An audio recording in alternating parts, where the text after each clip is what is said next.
పచ్చళ్ళు చేసుకోవడం కష్టం అనుకున్నటోళ్ళు గీ వీడియో చూడురి. ఒక్కసారి గిట్లా చేసుకురంటే మళ్ళా వేసుకొని తింటారు. అదే ఇన్స్టెంట్ ఎగ్ పికిల్. వా గుడ్డు కూర.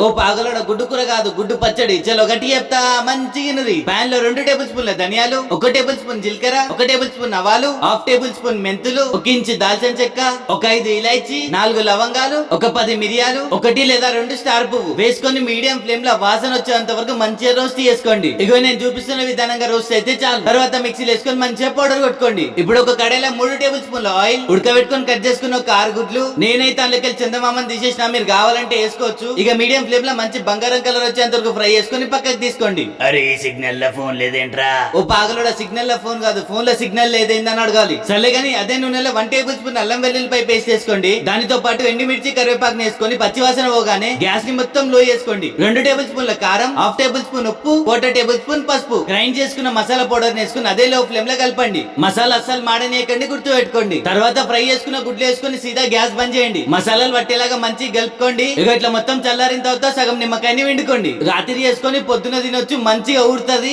అప్పుడప్పుడు చేసుకొని తిన్నా కూడా జబర్దస్త్ ఉంటది.